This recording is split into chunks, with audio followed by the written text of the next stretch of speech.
Шымкенттегі РБК банкінің клиенттері банктен әлі күнге дейін ақшасын ала алмай әуре сарсаңға салынуда. Ашуға мінген жұртшылық тіпті әлеуметтік желіде жағдайды ешкім түсіндірмеді деп шағымдарын жеткізіп отыр.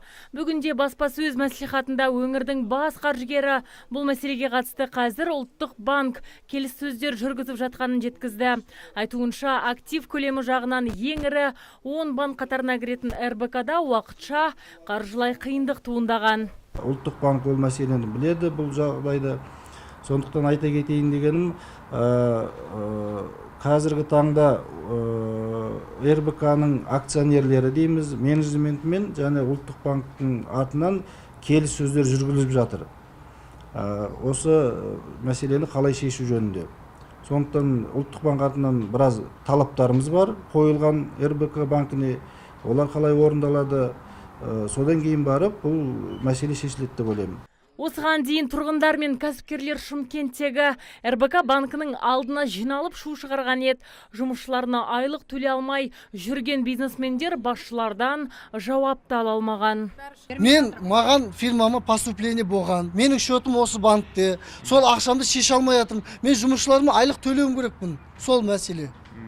Ал бұлар нақты жауап айтпай жатыр. Ұлттық банктың өңірдегі басшысы РБК банкінің төңірегіндегі дауға алаңдайтын негіз жоқ екендігін айтады. Өйткені ұлттық банк салымшылардың 10 миллион теңгеге дейінгі ұлттық валютадағы депозиттеріне кепілдік береді. Ал шетел валютасындағы кепілдік көрсеткіші 5 миллион теңгені құрайды. Бұл шара сол шешіміне сәйкес қандайда банк жұмысын тоқтатқан жағдайда іске асады. Дегенмен РБК банкі әлі күнге дейін лицензиясы бойынша жұмысын жалғастыруда. Баспасөз мәслихатында есеп берген Әнуар Амангелдіұлы міндетті зейнетақы жарналары бойынша ашылған шоттар саны 9,4 миллионды құраған мәлімдеді. Ал төлем сомасы 161,6 миллиард теңгеге жеткен. Зейнетақы қоры қалай бақылануда деген сауалға Күнгейдің бас қаржыгері былай деп жауап берді. Зейнетақы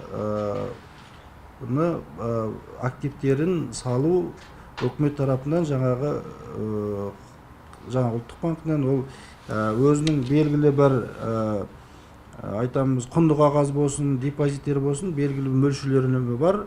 Осындайға дейін салуға болады активтерін, жаңағы депозитке орналастыруға болады деген жаңа ол өте үкімет жағынан қадағаланып отырады. Ұлттық банк жағынан, үкімет жағынан белгілі бір инструменттер дейміз, салатын бар, соларға ғана салады. Пайыздық. Олар енді біз жазып сізге айтып берейік.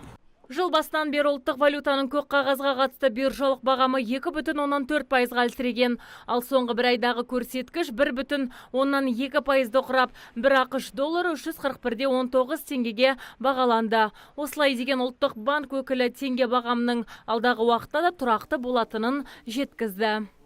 Азиза Мадияр, Константин Юсупов, ТВК телеарнасының жаңалықтар қызметі.